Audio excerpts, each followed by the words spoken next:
Bem-vinda, Heloísa de Carvalho. Tudo bem com você? Tudo, bom dia, Adri, bom dia, Rovai, tudo jóia com vocês? Bom dia, querida. Agora mais nova petista da praça, é isso, Heloísa? Conta pra Nosso gente. querido amigo Rovai em comum, Fernão, ficou assim, super feliz com isso. Olha só, hein? Fernão Dias, nosso amigo, Fernão. ex-prefeito de Bragança Paulista, né? Aham. Você tá morando em Atibaia, né, Heloísa? Eu vivo em Atibaia. Estou aqui há Mas, 32 anos. olha só, a gente vai subir o Rony Teles também, do canal do Rony Teles, que está fazendo a transmissão conjunta conosco aqui do Fórum 11h30, já nesses últimos dias. E o Rony também, para ele participar desse papo contigo, Heloísa. Tá jóia. Bom dia, Rony. Bom dia, companheiros da revista Fórum. Bom dia, Heloísa. Bom dia, Adri. Bom dia, Rovai. Como o mundo dá volta. Eu nunca imaginei que eu estaria na mesma telinha que a companheira Heloísa. Tá? Prazer. Oi?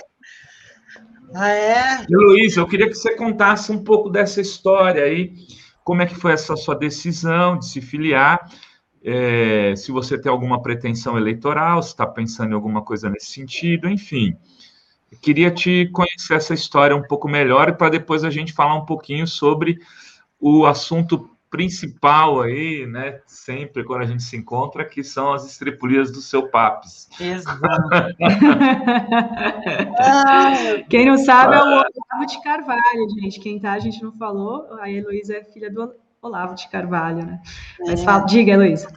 Então, Rovai, eu já tinha tido essa conversa sobre me filiar e ir para o PT com o Fernão há muito tempo, né? Acho que em 2018 eu conversei alguma coisa com ele, mas nada, né? Só falando, pretendo, mas não sei quando, nem se realmente eu vou para o PT. Aí comecei a ter essa conversa com o Paulo Teixeira sobre me filiar e ir para o PT. Conversei algumas vezes com o Alexandre Padilha também sobre, mas nada muito assim pontual. Eu vou, né?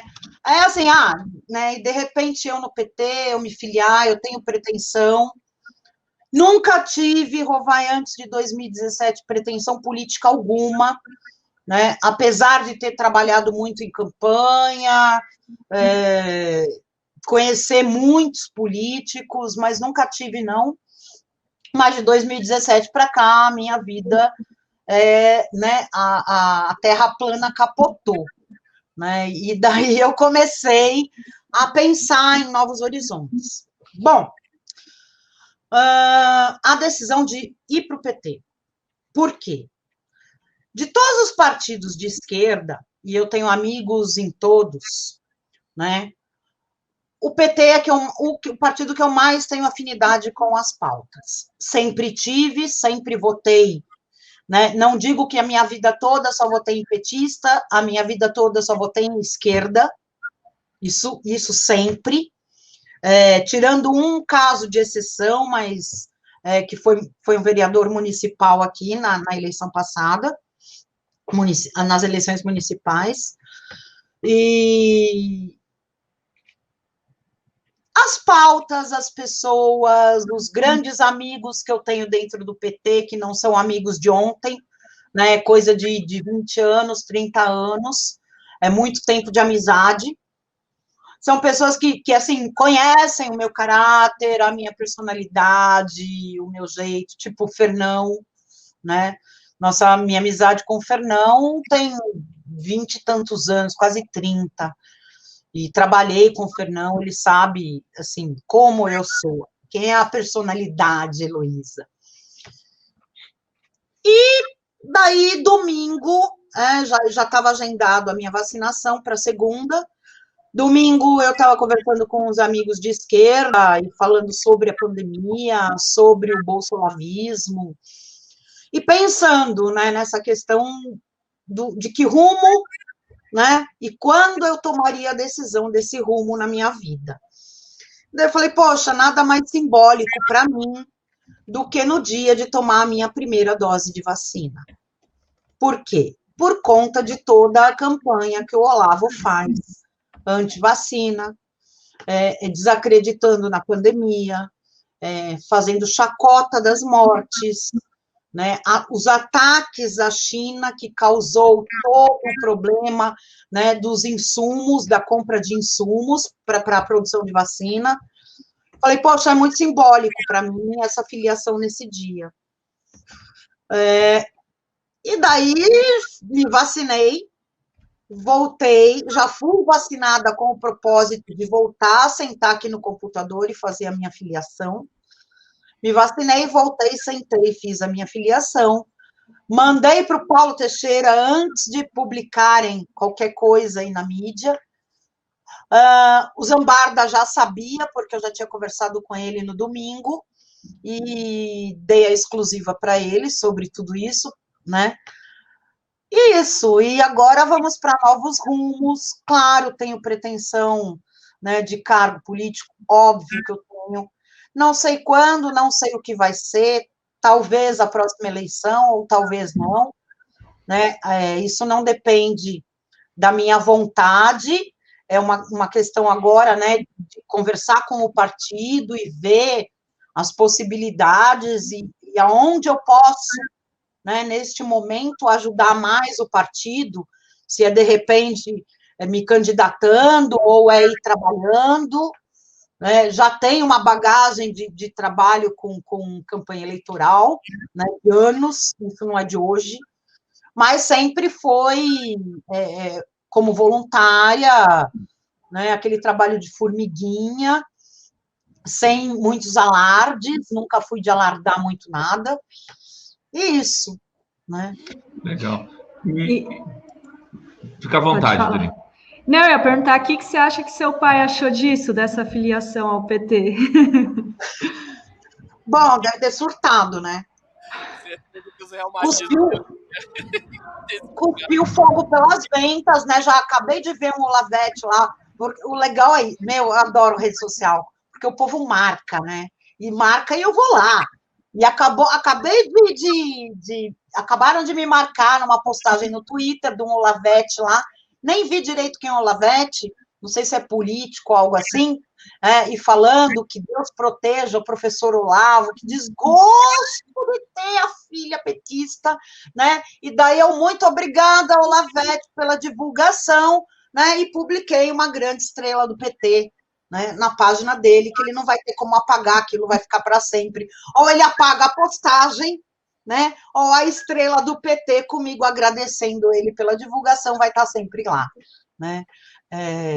Lido com muita ironia com esse pessoal, porque não tem como ter um debate sério, né, um debate racional, né, porque já começa com essa palavra, né, que Deus abençoe o professor, o santo Olavo, né, daí já vi que não tem pé para conversa.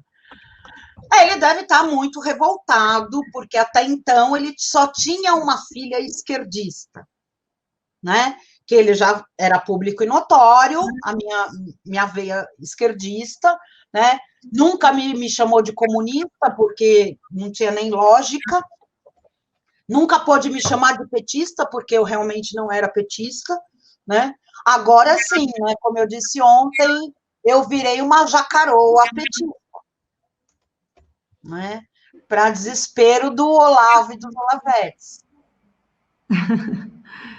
Muito bom. Rony Teles, você que está aqui nos acompanhando, qual a sua pergunta para a Heloísa de Carvalho?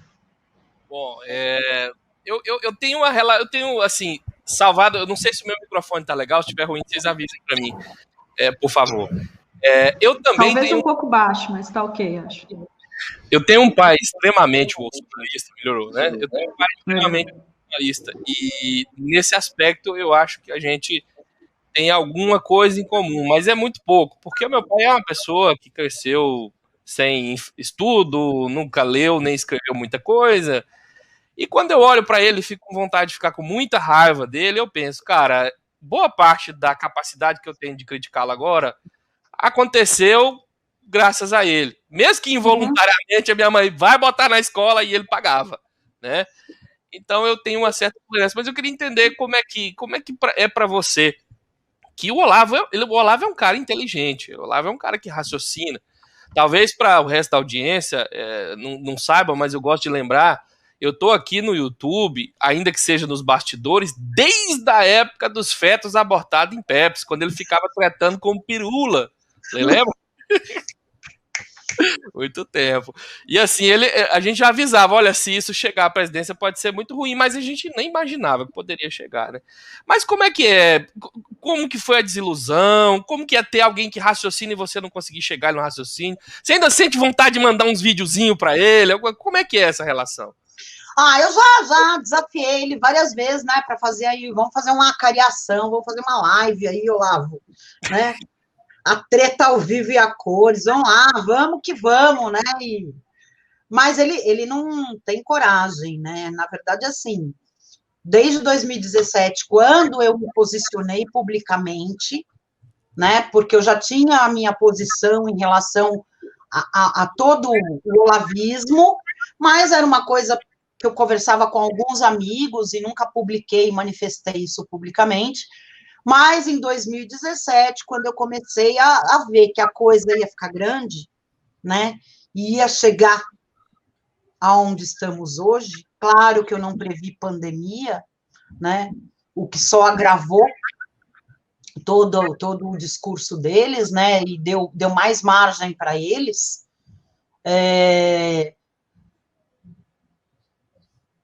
Eu já nunca fui, Rony, olavista. Entendeu? Eu nunca fui de propagar as coisas dele, tirando, assim, a época do filme, lá em comecinho de 2017, que eu publiquei algumas coisas do filme, assim, chamada do filme, mas eu não sabia nem o conteúdo do filme, né, diferente de outros irmãos meus que foram chamados para assistirem o filme antes de ser lançado, né? Até por conta dos meus irmãos serem olavistas, né? Assistiram antes, eu não, né? E pasme, houve até uma dificuldade de me dar ingresso para ir no cinema, né? Não queriam me dar, porque já sabiam desse meu posicionamento esquerdista, do meu posicionamento em relação ao Olavo, né, o pensamento Olavete. Então, assim, deixa a Heloísa quieta no canto dela, né, não cutuca. E daí eu pedi ingresso, né, para o diretor do filme, e pasme, a resposta dele por WhatsApp. Infelizmente não tem mais ingresso. Olha aí. Né? E eu ainda falava com o Olavo, foi antes da briga, isso. Você está falando que não tem ingresso para a filha do cara do filme, né? Falei, querido, você não sabe com quem você está tirando sério. Na mesma hora, mandei um ato para o meu pai e falei, olha, Josias Teófilo disse que não tem ingresso para mim entrar nesse filme. Então, é o seguinte, eu vou invadir o cinema e vou botar para quebrar. Né? Isso porque eu estava de bem dele. Né? Eu ainda conversava com ele. Ele, não, Anjinho, pelo amor de Deus, calma, eu vou resolver isso. Né? No dia seguinte, o Josias me liberou quantos ingressos eu queria. Né? E eu já sofria esse tipo de, vamos dizer, exclusão do meio por conta do meu posicionamento. Né? Várias campanhas eu publicava alguma coisa da esquerda fazendo campanha e falava, vou votar em fulano, sempre, nunca escondi, mas também nunca fiz alardes, né? Então, eles já tinham isso comigo. Quando eu rompi, né, e o rompimento se deu por quê? Por um entrave que houve entre os diretores do filme, né, eles brigaram, eu resolvi ficar a par da treta, fui atrás da parte mais lesada da treta, ele me contou o que aconteceu, e meio assim, coitadinho do professor Olavo, está sendo usado. Eu virei e falei, meu filho, como você viu, Olavo não é usado, Olavo usa. Né? E se estão fazendo tudo isso com você, pode ter certeza que tem a ordem e o aval dele.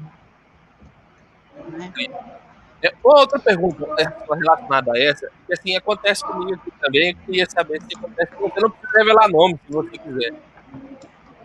Eu tenho mais outros 7 irmãos, entre eles a maioria vê o que está acontecendo, mas continua concordando para não perder o carinho, eles não têm a autonomia espiritual que eu tenho.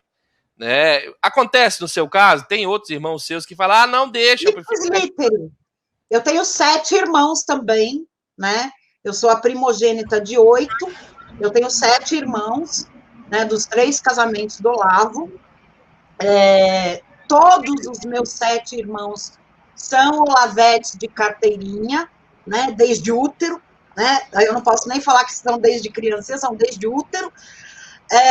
Propagam o olavismo, vivem da marca Olavo de Carvalho, né? Eles não têm autonomia profissional nenhuma, são todos ali do núcleo do olavismo, né? E, infelizmente, uma coisa que eu percebo neles, Rony, é que alguns até gostariam de não estar tão ligado com aquilo, mas o ponto que eles se atolaram, não tem mais volta. Entendeu? Não tem mais como, porque, assim, outra, a quantidade de ataques que eu sofri, né, principalmente em 2017, 2018, processo crime, né, o Olavo, minha família, moveu 3 processos crimes contra mim, né, e nem todo mundo tem estrutura psicológica para aguentar. Heloísa. E eu sei que dos meus 7 irmãos, nenhum tem. Né, e teria para aguentar o que o Olavo fez comigo, fazer com eles.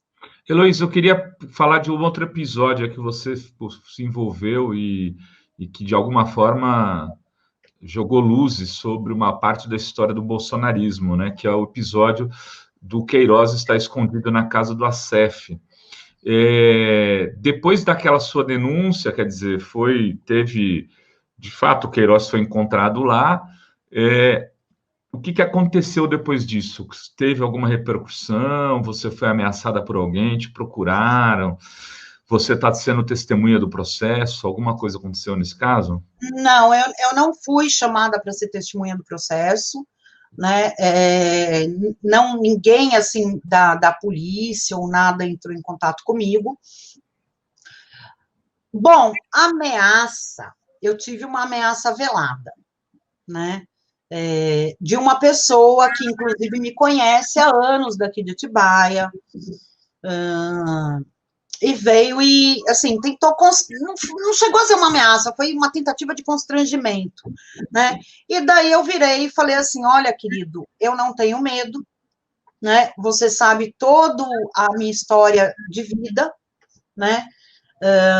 Você sabe os amigos que eu tenho, e, bom, vamos tentar a sorte, né? É público e notório onde eu moro, eu nunca me escondi.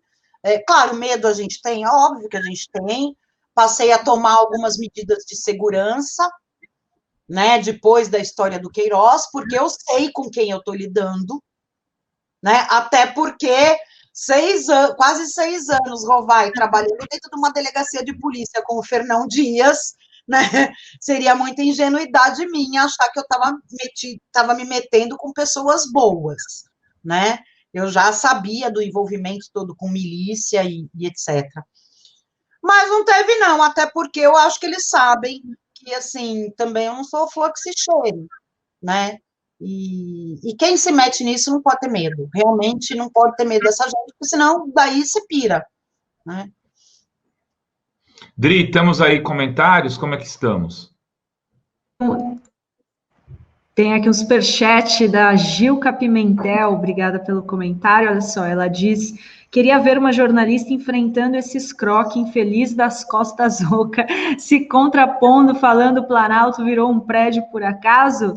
Esse daí ela está falando de ontem, a cena patética, vocês devem ter visto aquele transtornado do Bolsonaro gritando com a jornalista da Globo, mandando ela calar a boca. Até queria que vocês comentassem, o Rony, o que vocês acharam, gente? Ele está É sem noção, né? Esse presidente da República mandando a jornalista calar a boca. Se não fosse mulher, ele falaria do mesmo jeito? O que vocês acham, Rony, e depois a Heloísa? Não, eu tava me preparando para entrar, eu acho que vocês passaram pelo ponto que eu queria passar, acho que o Rovai tava falando, e eu falo isso já há um tempão, e agora é até bom que tá cheio de jornalista aqui, vocês me ajudam a entender. Não tem jeito da imprensa dar um final nisso, eu entendo que vão para lá os estagiários, o pessoal que tá começando, mas, cara, não tinha como aquela jornalista dar, sei lá, manda um Reinaldo Azevedo da vida, manda um Rovai da vida, uma vezinha, não compensa nem uma vezinha, dá uma... Deixa eu fazer um vídeo pra rodar nas redes sociais. Na hora que ele fala, cala sua boca, cala você, rapaz. Você não manda em mim. Ah, você é você que faz merda. Quem faz merda mais é você, faz por baixo e por cima. A gente fica. Eu sei que eu sou o núcleo, que não é jornalista, mas a ansiedade que a gente fica de ver alguém responder daquele jeito, mas no meio ali da claque, mesmo que vá detido e depois a gente tenha que ir lá fazer piquete na porta da delegacia pra soltar. Mas eu não sei. Vai, Dri. Será que é apreço pela qualidade do jornalismo que realmente não permite isso? Não é desse, o que é? A gente está com uma boa parte da mídia, pode-se dizer, comprada pelo Bolsonaro, né? Com raríssimas exceções, Rony. Raríssimas exceções. Mas, Heloísa, estamos chegando ao final aqui da tua participação aqui no programa de hoje. Daqui a pouco a gente tem o Cid Benjamin. Então, eu queria te perguntar o seguinte, se você acha que o Bolsonaro está sendo ainda muito influenciado pelo Olavo de Carvalho, se você enxerga peças do Olavo, por exemplo, na Fundação Palmares, ali, com essa coisa de destruir os livros, esse tipo de tomada de decisão, se isso é olavismo é olavismo firme e forte, Rovai. Isto é assim, eu nunca cogitei, né, apesar de ter falado algumas vezes em algumas postagens sobre o Olavo, né, tretar e ofender o Bolsonaro, mas nunca houve um rompimento, nunca houve, né? Até porque, e isto é uma coisa que é evidente, né, não precisa nem pensar muito, o Olavo, no ponto que chegou, né, dessa carreira do olavismo, não tem mais para onde correr. Se ele romper com o bolsonarismo, para onde ele vai? Tem mais, né? No passado, ele tentou ir para vários, né, outros núcleos, né? Chalerou Ciro e etc., né? Até os ataques ao PT, de repente, era uma forma de o PT agraciar e falar, ô, Olavo, né? Deixa a gente em paz, meu querido. É coisa que eu sabia que jamais iria acontecer, mas, né? E hoje, no estágio que ele chegou, né, é fim de linha dele. Ele não tem mais, se ele romper com o bolsonarismo, ele cai no total ostracismo. Então, ele está nos bastidores, sim, a coisa é muito mais forte e profunda do que aparenta, né? E a gente vê isso através da questão dos livros, a gente vê isso através de ontem, esse comportamento do Bolsonaro com a jornalista, porque não sei se vocês viram, gente, o Olavo deu uma entrevista para uma jornalista, tem até um podcast, né, com a gravação, aonde os ataques à jornalista no nível do Bolsonaro ontem. E quando você cata o Bolsonaro, né, tipo 7, 8 anos atrás, ele não fazia esse tipo de coisa. Os ataques não eram numa violência, né? Mas ele atacava as deputadas, né? O que ele fez com a Maria do Rosário. Mas jornalista, assim, ele era mal criado, sempre foi mal criado, sem educação, óbvio, mas não era nesse nível.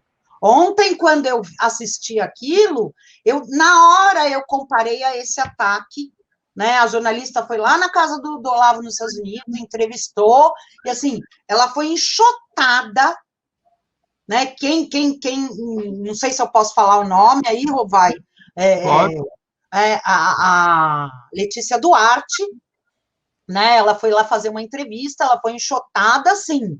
O podcast está aí, eu esqueci o nome do podcast que ela gravou, com a gravação do Olavo a xingando, humilhando, assim, no nível de ontem.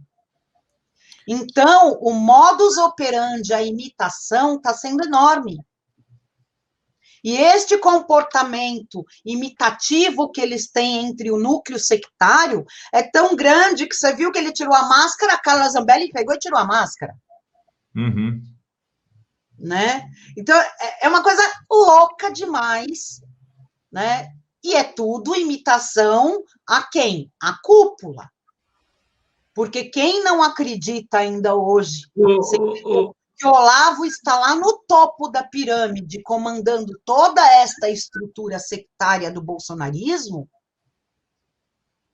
é porque é muito ingênuo. Só uma última pergunta aqui, Heloísa. Teve um dia que o Olavo deu um piti por conta de não estar sendo ajudado no processo contra o Caetano. Ele chegou a reclamar com o Hang diretamente ao vivo ali. E depois daquilo, o Hang fez um videozinho super simpático, bem-humorado, que o Olavo é nosso amigo e tal. Recebeu dinheiro ali para poder pagar essas contas, você acha? Ah, gente, o Hang é evidente que é uma mão de vaca muquirana pão duro, né? Assim, ele tem todo o perfil, né, do grande empresário pão duro muquirana, aquele que, né, olha até quanto a mulher gastou de absorvente no supermercado, né? Jamais iria ajudar o Olavo. Inclusive, foi muito legal na época, Rovai, porque isso a mídia não percebeu. Eu fiz várias postagens, mas a mídia não percebeu isso. Saiu uma postagem do Hang falando que iria comprar, por conta daquela atitude do Felipe Neto de ter comprado os livros lá e distribuído na Bienal, né? Saiu uma postagem do Luciano Hang falando que ia comprar não sei lá quantos 1000 livros do Olavo e distribuir, né? Aí o Olavo pegou isso, né? Muito obrigado, Luciano, não sei o quê. Dali a pouco, acho que o Luciano viu a bobagem que fez, né? E falou, bom, não vai, esses livros vão me sair muito caro, né? Gastar R$1 milhão em um livro é muita grana, né? Como o Felipe Neto fez, tem que ser de uma generosidade enorme e um compromisso enorme, né, com a causa. Ele virou e falou assim, não, isso é postagem fake. Mas a postagem não era fake, a postagem foi feita mesmo por ele. Ou seja, deu com uma mão, tirou com a outra. Porque acho que ele não imaginou que ia repercutir tanto, entendeu? E assim, pô, o Olavo tem 500 mil de seguidores, quando ele posta lá as coisas, a coisa repercute, né? E daí o povo ia cobrar o Hang, né? E cadê os livros, né? Cadê 1 milhão que você ia... Não, invadiram a minha conta. Meu... Eu quero saber como ele vai fazer para pagar esses 3 milhões e 700 mil para o Caetano, né? Vai, né, Dri? Não vai, né? Porque, assim, ele não tem essa grana, ele não tem esse patrimônio, né? Eu sei disso, eu tenho certeza absoluta disso, ele tem um patrimônio e tudo, mas não chega a essa cifra. E daí agora é o seguinte, eu estou investigando uma questão que eles estão, um esqueminha que eles estão fazendo. Por quê? Porque o ponto que está o processo do Caetano, daqui a pouco vem um bloqueio judicial na conta bancária. Olavo não tem nenhuma renda nos Estados Unidos. Toda a renda do Olavo sai do Brasil, de uma conta bancária, né, de um banco lá em Curitiba. É onde cai todo o dinheiro do Brasil nessa conta. O Olavo movimenta a conta através de cartões de crédito lá nos Estados Unidos. O processo é brasileiro. O bloqueio judicial vai ser em conta brasileira. Então, essa conta em Curitiba vai sofrer um bloqueio judicial, óbvio. E qualquer R$1 que cai ali vai para o bolso do Caetano. E, bom, né, toda a renda do Olavo cai ali. Então, eles já estão fazendo um esquema para tirar todo este dinheiro desta conta e esse dinheiro cair numa conta bancária de uma pessoa de extrema confiança do Olavo e que esse dinheiro realmente chegue na mão do Olavo, né? Eu estou investigando tudo isso, já estou hoje, fiz o pedido da documentação para provar toda essa minha desconfiança, mas, bom, como é público e notório, quase tudo que eu desconfio, né? Quando eu falo tem gato na tuba, pode ter certeza que tem, né? E eu vou, daqui a pouco, desbancar mais dessa mutreta deles. Queria te agradecer aqui pela participação, Heloísa, sempre muito bem-vinda aqui. A gente vai conversar muito ainda nos próximos tempos, né? Enquanto você vai pensando aí em que você vai ser candidato, como você vai participar das disputas políticas. Não sei se o Rony quer fazer uma última palavra para a Heloísa. Não, só sim, né? Porque senão eu ficava calado. Só agradecer pela oportunidade de estar conversando com você. Enquanto eu escrevia textos aí para explicar o que era células RELA no antigo Google+, né? Graças ao comentário de vosso pai, jamais imaginaria que eu ia ter a oportunidade de bater um papinho com você. É um prazer. E eu sei que é difícil, dadas as proporções, sei que é difícil a gente se voltar contra a própria família. Você está falando aí de apontar a conta que vai provavelmente deixar ele em maus lençóis, e eu pensando, meu Deus, como é que eu faria isso, né, com o meu pai? Realmente é preciso muita coragem, muita seriedade e muito apego ao que se acredita, né? Acho que combater o olavismo já deixou há muito tempo de ser questão de opinião, agora questão de humanidade. Ele está ordenando, né? Tá ordenando morte. Muito obrigado pela oportunidade, muito obrigado por estar vindo, né, politicamente, oficialmente, para o lado da luz aí no PT. Obrigada, Rony, prazer foi meu. Muito obrigada, Heloísa. É uma briga por questão humanitária, né? A gente está aí com mais de 500 mil mortes, Olavo falando que ninguém morreu de Covid, né? E que a pandemia é uma farsa, né? E, bom, não tem como não tomar atitude diante disso, né? Sendo o meu pai, ou meu marido, meu filho, eu já falei que se fosse meu filho, eu teria o mesmo posicionamento. É dolorido, claro, é família, mas, bom, que pai é esse, né? Que a gente tem a marca de 500 mil mortes no Brasil, né? E ele atacando o nosso fornecedor de insumos para vacina. Maravilha, obrigado, Heloísa Carvalho, obrigado, Rony Telles. Beijo para vocês, obrigada. Beijo.